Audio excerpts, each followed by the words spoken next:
मनोज कुमार सिंह, ग्राम सोमनी, सोमनी है कि रोमनी है, सोमनी, प्रखंड सूर्यगढ़, जिला लखीसराय। लखीसराय बिहार में ही है? आओ, कहीं बैठे हैं? कहीं बैठे हो तो हाथ हिलाइएगा। मनोज कुमार सिंह, ग्राम सोमनी, प्रखंड सूर्यगढ़, जिला लखीसराय से हैं। कहीं बैठे हो तो दोनों हाथ ऐसे हिला दो एक बार। अगर कहीं बैठे हो तो अपना हाथ हिला सकते हैं, ऐसा हाथ हिला देना। अगर कहीं बैठे हो तो दिख जाएंगे। गुरुदेव, मेरी शादी 1989 में हुई थी। सन बोलो एक बार वापस। 1989, 90 के एक पहले 89 में, ठीक है। मेरी शादी 1989 में हुई थी। डॉक्टरों का साला इलाज करवा लिया था गुरुदेव, पर संतान की प्राप्ति नहीं हुई। अभी कौन सा साल चल रहा है? 23। 89 से 23 कितने हो गए? कितने साल पुरानी बात है?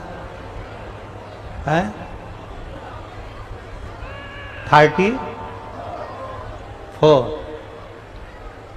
मेरी शादी 89 में हुई थी।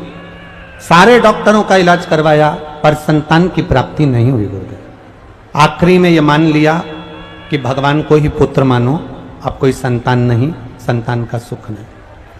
इस बीच में 2019 को आपकी कथा कोरोना काल में मेरी पत्नी ने टीवी पर सुन ली और मेरी पत्नी ने मुझसे कहा कि ये सियोर वाला महाराज कथा कहता है और कहता है कि टीवी के सामने भी बैठकर अगर मांगोगे तो पूरा होता है। आप और मैं टीवी के सामने आसन लगाकर कथा सुन लें। हम दोनों पति पत्नी ने कथा सुनी। आपने उस कथा में तुमरुका जी का वर्णन करा, सफेद आंकड़े की जड़ का वर्णन करा। मैंने मेरी पत्नी से कहा अब अपन ने कथा सुनी है तो सफेद आंकड़े की जड़ का प्रयोग भी करते हैं। देखें, सियोर वाला महाराज इतना कहता है कि भगवान खाली नहीं छोड़ता। केवल 34 साल तो हुए ही हैं शादी को, केवल 34 साल हुए हैं। 1990 में मेरी शादी हुई है अपनी, तो एक बार प्रयोग करने में क्या जाता है। बाबा की कृपा का मैं क्या गुणगान करूं गुरुदेव। सफेद आंकड़े की जड़म पति पत्नी लेकर आए, पत्नी ने कमर में बांधी, शिव जी को जल चढ़ाना दोनों ने चालू करा। दोनों साथ में शंकर मंदिर जाते, जल चढ़ाते और वो जल लेकर आते, पीते और बाबा की कृपा से संतान की प्राप्ति हुई। मेरे घर में पुत्र की प्राप्ति हुई है जिसका नाम मैंने शिव रखा है। शिव कृपा। अभी तो कथा ही चल रही थी कि चमत्कार सा हो गया लोगों, हो गई बात निराली, रात ही रात में नंद बाबा की दाढ़ी हो गई काली। मेरी उम्र है 52 साल। कितने साल के हैं? 52 साल मेरी उम्र है। आप टीवी पर भी पढ़ सकते हो पत्र को। मनोज कुमार सिंह, 52 साल की उम्र, ग्राम सोमनी, प्रखंड सूर्यगढ़, जिला लखीसराय। 52 वर्ष की उम्र है और बाबा ने मुझे, मैं क्या गुणगान करूं, मुझे पुत्र रत्न की प्राप्ति हुई। यह शिव कृपा।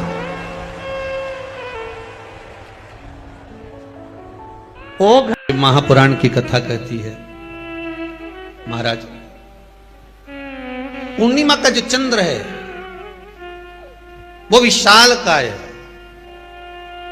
और उस चंद्र की पूर्णता में हमारी अभिलाषाएं भी पूर्ण हो। आप आस्था चैनल के माध्यम से जितने लोग कथा सुन रहे हैं, फेसबुक यूट्यूब पर जितने कथा सुन रहे हैं और कुबेरेश्वर धाम में जितने कथा सुन रहे हैं, आप में से कितने लोग हैं जो पूर्णिमा का व्रत करते हैं? जो माताएं करती हो जरा हाथ उठाइए। पूर्णिमा का व्रत जो करते हो ना आप लोग, रखिए हाथ। अब पूर्णिमा के व्रत में आपने कई बार किताब पढ़ी होगी पूर्णिमा की, या आपने व्रत किया होगा, या पूर्णिमा का व्रत आप धारण करे होगे, तो उसमें पूजन कौन से भगवान की होती है? पूर्णिमा के व्रत में किस भगवान की पूजन होती है? तो कहा पूर्णिमा के व्रत में केले के खंभ लगाकर पूर्णिमा का जो अध्यापन होता है, पूर्णिमा की जो पूजन होती है, उस पूजन में शंकर और पार्वती की पूजन की जाती है, शिव और नारायण की पूजन करी जाती है, शंकर और पार्वती का स्मरण किया जाता है। किसकी पूजन होती है? शिव पार्वती।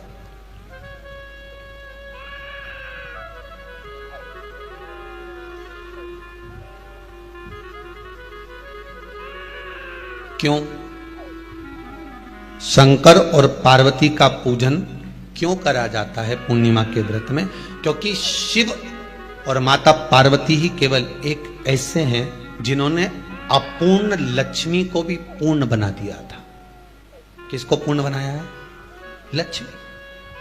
शरद पूर्णिमा के दिन अगर आप शंकर भगवान को एक लोटा पानी अगर शिव को समर्पित कर रहे हो, श्वेत पुष्प को रखकर शंकर जी के ऊपर सफेद फूल को चढ़ाकर अगर एक लोटा जल भी, एक पात्र जल भी शंकर को समर्पित कर रहे हो, तो ये लक्ष्मी के लिए ही तो कर रहे हो। और कौन सी लक्ष्मी? पूर्ण लक्ष्मी। पूर्ण लक्ष्मी। आपको पहले भी कथा में कहा, एक बार भगवान विष्णु के सामने लक्ष्मी मैया ने बहुत तेज स्वर में कह दिया था, नारायण, दुनिया के लोग आपका नाम जपते हैं, दुनिया के लोग नारायण नारायण कहते हैं, दुनिया के लोग आपका भजन करते हैं, पर सत्य मायने में कहूं ना तो मेरे बिना दुनिया के लोगों की नहीं चल सकती, मेरे बिना दुनिया नहीं चल सकती, संसार मेरे बिना नहीं चल सकता। भगवान विष्णु ने कहा, ये तो गलत है लक्ष्मी आपका कहना।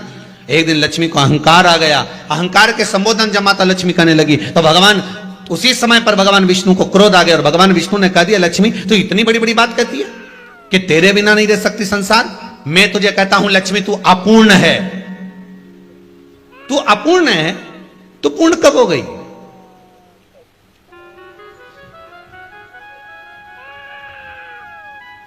तेरी पूर्णता कहां हो गई?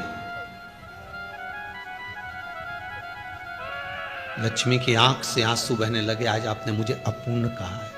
आपको मालूम है आप मुझे अपूर्ण कह रहे हो? आपको यह ज्ञात हो रहा है आप मुझे अपूर्ण कह रहे हो? भगवान कहते हैं, हां लक्ष्मी, मैंने तुझे अपूर्ण कहा है। अपूर्णता का मतलब आप जानते हो ना? भगवान कहते हैं, लक्ष्मी मैं सब जानता हूं। लक्ष्मी रोती हुई माता सरस्वती के पास पहुंच गई। सरस्वती ने पूछा, क्या बात है लक्ष्मी, क्यों रो रही हो? लक्ष्मी जी ने कहा, क्या बताऊं सखी, मेरे पति ने आज मुझे अपूर्ण कह दिया है।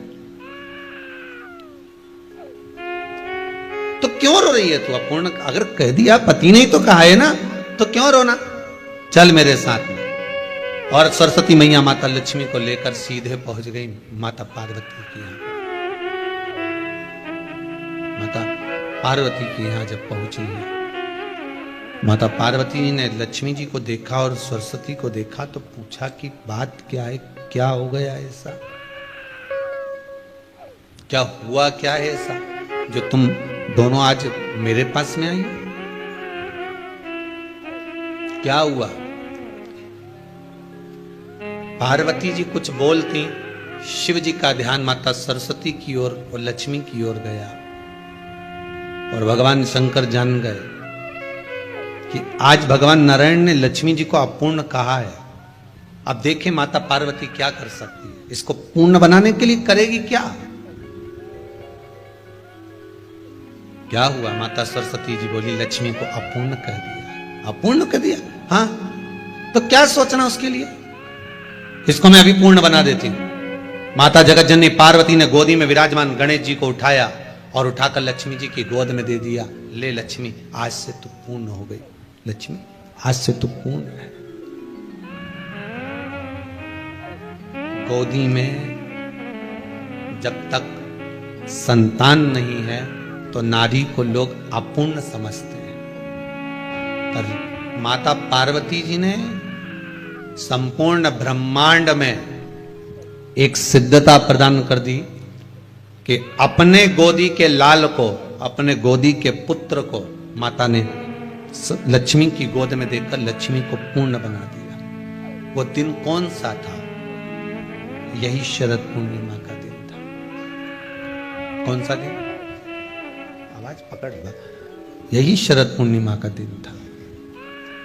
शरद पूर्णिमा का दिन लक्ष्मी को पूर्ण करने का दिन,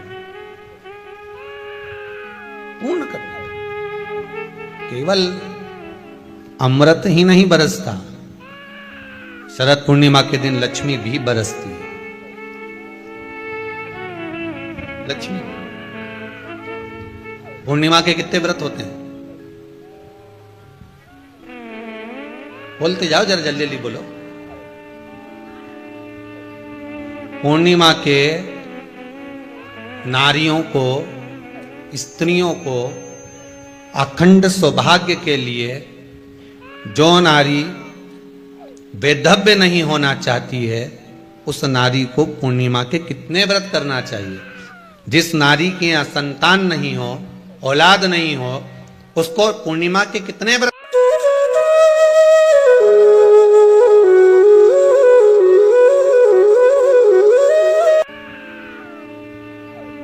पूर्णिमा के नारियों को, स्त्रियों को अखंड सौभाग्य के लिए जो नारी वैधव्य नहीं होना चाहती है, उस नारी को पूर्णिमा के कितने व्रत करना चाहिए? जिस नारी के यहाँ संतान नहीं हो, औलाद नहीं हो, उसको पूर्णिमा के कितने व्रत करना चाहिए? जिस नारी का पुत्र, पति बहुत बीमारी से ग्रसित हो, लग रहा हो कि ये मेरा बेटा बहुत बड़ी बीमारी में घिरा हुआ है, तो नारी को कितने व्रत करना चाहिए? स्वयं भगवान कृष्ण ने माता यशोदा को द्वापर में भी बताया है कि पूर्णिमा के 32 व्रत होते हैं। कितने व्रत होते हैं? 32।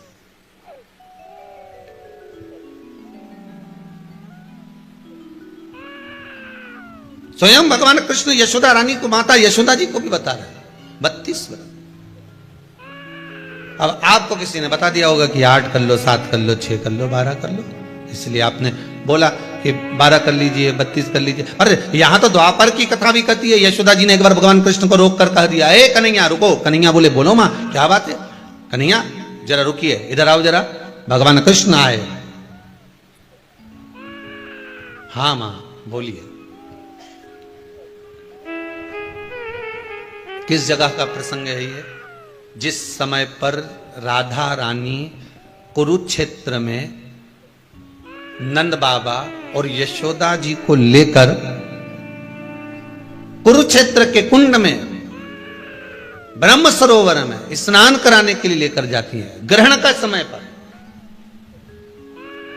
और जब भगवान कृष्ण उस कुरुक्षेत्र के उस सरोवर में स्नान करने आते हैं, तब यशोदा जी ने अपने लाला से प्रश्न किया है, पूछा है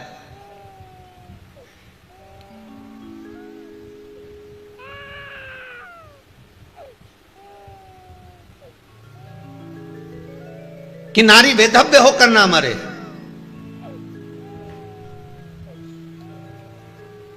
उसका पति कोई रोग से ग्रसित ना हो, उसका पुत्र किसी रोग में ना पड़े। अरे भाई कितना सुंदर संवाद लिखा है। अगर किसी माता का पुत्र मान लो किसी नशे में डूबा हुआ है, कोई नशा कर रहा है और गलत नशा है, आपको लग रहा है कि ये नशे में डूबा हुआ है, आपको लग रहा है कि ये गलत जगह पर डूब गया है, आपको लग रहा है कि मदिरापान में, मांसाहार में या अधिक गांजा आदि जो भी नशे होते हैं, जितने भी नशे, उसमें डूब चुका है। और माँ उसको समझा रही है, तू नशे में मत डूब, तू इस काम को मत कर, तू ये गलत कर्म मत कर। माँ उसको समझा कर हार गई। तो मेरा माताओं से निवेदन है, आप उसको समझाना बंद कर दो, एक काम करना प्रारंभ कर दीजिए। हमें जो शिव महापुराण के माध्यम से शास्त्र कह रहा है कि आप 32 पूर्णिमा के व्रत प्रारंभ कर दो। उसमें करना क्या है आपको? केवल जिस दिन व्रत रहे, रात्रि के समय पर कोई भी मीठा, कुछ भी सामग्री आप चंद्र की रोशनी में, चंद्र को अर्घ देने के बाद, पूजन करने के बाद उसको रखो, और वही सामग्री जो नशा कर रहा है उसको पूर्णिमा के दूसरे दिन उसको खिलाओ। आप धीरे धीरे खिलाना चालू करेंगे, जिस नशे में वो डूबा हुआ उस नशे से वो छूटना प्रारंभ हो जाएगा। 2 पूर्णिमा व्रत करके तो देखो, तीसरे में तुम्हें जरूरत ही नहीं पड़ेगी। धीरे धीरे आप रुक, वो छूटना प्रारंभ हो जाएगा। स्वयं भगवान कर रहे हैं। यशोदा मैया ने कन्हैया को रोक लिया कुरुक्षेत्र के उस मैदान में, और भगवान कृष्ण का दर्शन माता यशोदा जी करी। बहुत बहुत दिनों के बाद माँ को, आज माता यशोदा को लाला का दर्शन हुआ, बहुत समय के बाद, जानने के बाद, बहुत समय के बाद।